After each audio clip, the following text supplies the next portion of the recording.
UK Prime Minister Starmer has been giving out confused messages on a reset of UK-EU relations. This is the declaration that the UK and Germany agreed, a joint declaration on deepening and enhancing UK-Germany relations, launching work on a bilateral cooperation treaty. This is the government's press release. PM to drive UK growth as he launches major German partnership. This press release is really dishonest. It's putting such a misleading spin on what the impact of this UK-German treaty will be. Starmer has emphasised in several speeches since becoming Prime Minister that his government intends to distinguish itself from its predecessor by being a government of honesty, a government of integrity, with a commitment to public service. He's positioning the new government as a fundamental shift from the rot of the previous administration. This spin on the UK-Germany treaty, this exaggeration, is really disappointing. It's actually just more of the same way in which politicians behave. This is what the declaration says the treaty discussions will discuss. The primary focus of these priorities are a strengthening of political and security ties rather than directly driving economic activity.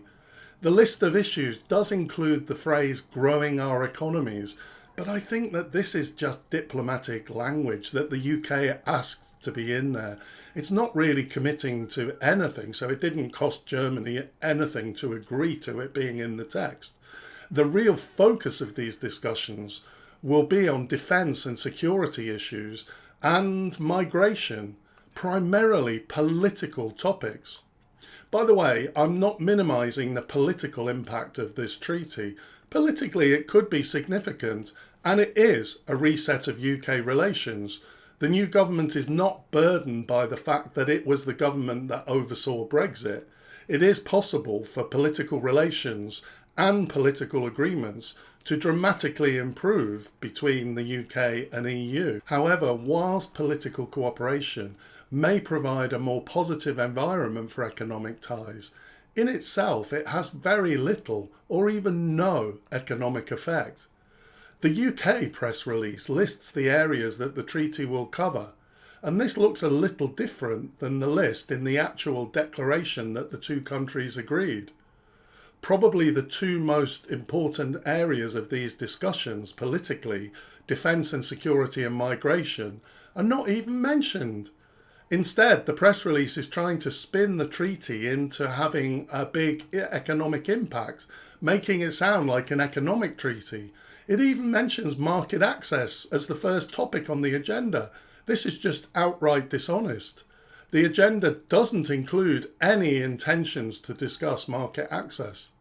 Although the declaration refers to growing our economies, any economic benefits from a UK-German political treaty are going to be indirect outcomes from the enhanced political stability and stronger bilateral relations.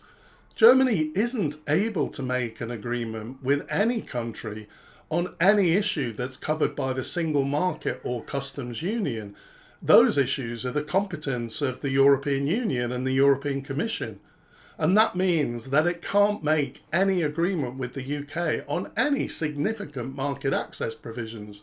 Now, it's not impossible that the treaty could include some provisions on areas where the single market isn't complete and member states still have competence.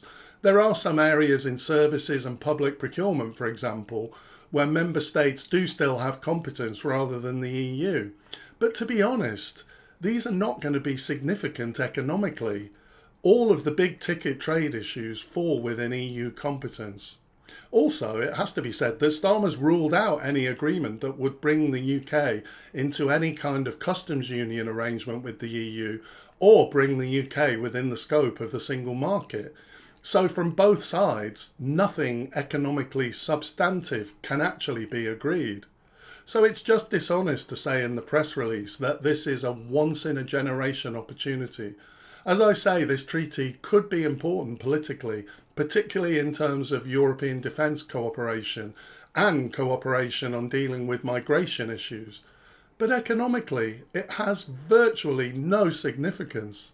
In his recent speech in the Garden of Downing Street, Starmer says we have to end the politics of the easy answer that solves nothing. I'm not seeing any evidence of that so far. Thanks for watching, and I'll see you next time.